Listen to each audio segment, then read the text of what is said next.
Hello and good morning everyone. Today we'll be discussing about our fifth poem, that is I Dream a World by Langston Hughes, and in this poem I'm going to explain all the literary devices of this poem stanza wise. So let's start this, children. In the first stanza, children, I dream a world where man no other will scorn. You see here world and where. WW. World W, where W. The same consonant is appearing. That means the same sound is coming from these two words. It is alliteration. What is alliteration? Children, alliteration is the repetition of initial consonant sound in the closely connected words. So see children, WW, repetition of the same consonant sound. That means this is alliteration. The third line, where love will bless the earth. So here children, you see love is a natural object. So here this love object, this love has been considered as a human being. This love word has been considered here as a human being. And when we consider one object as a human being, as a living, so that means it is an example of personification. So love is an example of personification. Next is, and peace its path adorn. Peace is peace and path. See children, peace and path. Again it is an example of alliteration because the same consonant sound is coming again and again in the same sentence, in the same line. So this is the repetition of the consonant sound, and this is an example of alliteration. Like I've told you that here also world, where, this is also a repetitive. Okay, W is repeating again in where also. This is also repetition of the consonant sound, and here also peace, path. So this is also an example of alliteration. Let's move to our next stanza. I dream a world where all. So here again W, were. Again the repetition of the same consonant sound. This means this is an example of alliteration. So again children, the repetition of the same consonant sound in adjacent or in closely related words. Okay, this is called alliteration. Will know sweet freedom's way, where greed no longer saps the soul, nor avarice blights a day.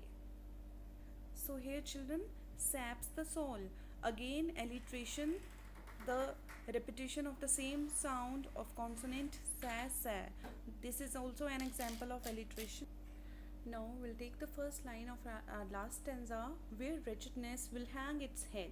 So here you see children, where and will. Here again the repetition of the same sound, were sound is repeating again, and when the in any sentence when the consonant sound repeat itself, that means it is an example of alliteration. So here also in this line, were sound is repeating again, that means it is an example of alliteration. Examples of alliteration in this line children, where and will. In wretchedness children, W is silent, so that's why we'll not consider this. We'll consider only where, were, will, were. This were sound. And one more poetic device has been discussed here, that is wretchedness. So children, what is wretchedness? It is an example of personification. Children, read this. Wretchedness will hang its head. Wretchedness will hang its head. Here children, wretchedness means it is going to hang its head. Wretchedness is going to hang its head. Here wretchedness has been given human quality. Wretchedness is personified. Wretchedness is not a human word, it is a natural object, and it has been given a human quality. So children, whenever a natural object has been given any human quality, that means that is an example of personification. So here we can see two examples. The one is a verbal sound is repeating again and again in the same line, that means it is an example of alliteration. And restlessness, it is a natural object that has been compared, comp- that has been compared to the human.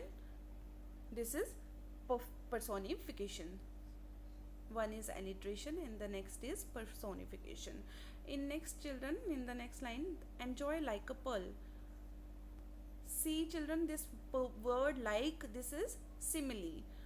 Whenever direct comparison is made using like or as, this is simile. Here joy is compared with a pearl, so that means this is an example of simile. Attend the needs of all mankind. So these are all poetic devices of this poem. The first one is alliteration, the second one is personification, and the third one is simile. Okay, I hope you all have understood, and even if you have any problem, then please do watch the video again to understand these literary devices. Thank you and have a nice day.